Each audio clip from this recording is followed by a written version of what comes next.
नमस्ते दोस्तों। आज हम माघ मास महात्म कथा के 19वें अध्याय का श्रवण करेंगे। आइए सुनते हैं कथा। वह पांचों कन्याएं इस प्रकार विलाप करती हुई बहुत देर तक प्रतीक्षा करके अपने घर लौटी। जब घर में आईं तो माताओं ने कहा कि इतना विलंब तुमने क्यों कर दिया। तब कन्याओं ने कहा कि हम किन्नरियों के साथ क्रीड़ा करती हुई सरोवर पर थीं और कहने लगी कि जब हम थक गईं और जाकर लेट गईं। वशिष्ठ जी कहते हैं कि इस प्रकार आशय को छुपाकर वह विरह की मारी पड़ गईं। उन्होंने घर में आकर किसी प्रकार की क्रीड़ा नहीं की। वह रात्रि उनको एक युग के समान बीती।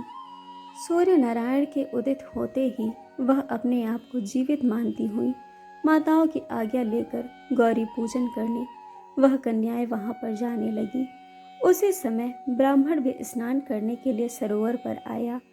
उसके आने पर कन्याओं ने वाह वाह किया, जैसे कमलनी प्रातःकाल सूर्योदय कर देख कर कहती है। उसको देखकर उनके नेत्र खुल गए और उस ब्रह्मचारी के पास चली गईं।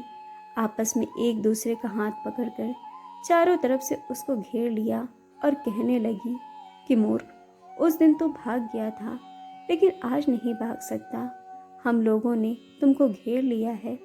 ऐसे वचन सुनकर बहुपाश में बंधे हुए ब्राह्मण ने मुस्कुराकर कहा, तुमने जो कुछ कहा सो ठीक है, परंतु मैं तो अभी विद्याभ्यास और ब्रह्मचारी हूँ।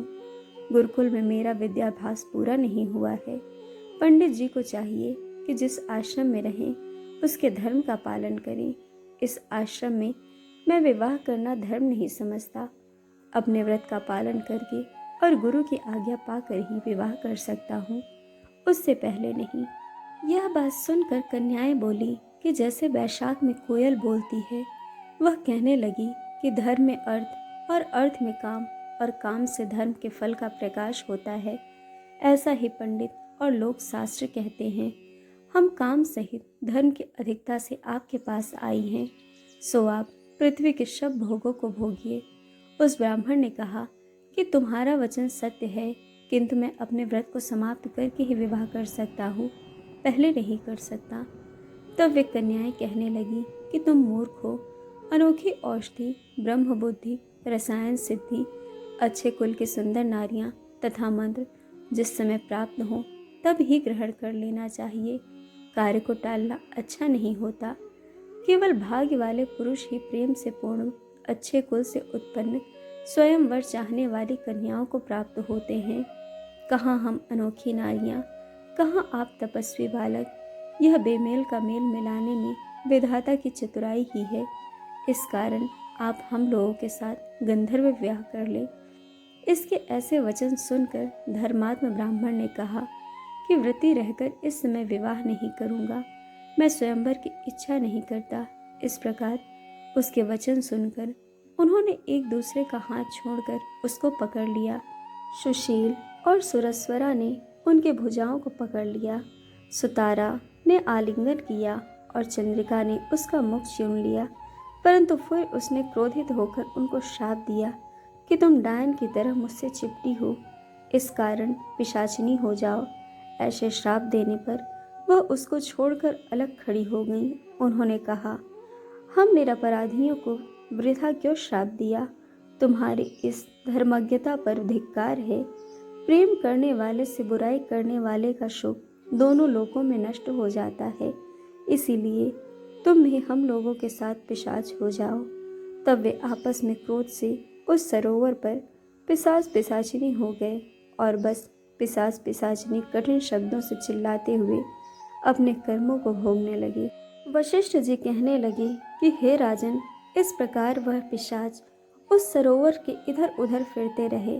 बहुत समय तक पश्चात मुनियों ने श्रेष्ठ लोमस ऋषि पौष शुक्ल चतुर्दशी को उस अछूत सरोवर पर स्नान करने के लिए आए। तब क्षुधा से दुखी इन पिशाचों ने उनको देखा तो उनकी हत्या करने के लिए गोल बांधकर उनके चारों तरफ से घेर लिया। वेद निधि ब्राह्मण भी वहां पर आ गए और उन्होंने लोमस ऋषि को साष्टांग प्रणाम किया। वे पिशाच ऋषि के तेज के सामने ठहर न सके और दूर जाकर खड़े हो गए। वेद निधि हाथ जोड़कर लोमस ऋषि से कहने लगे कि भाग्य से ही ऋषियों के दर्शन होते हैं।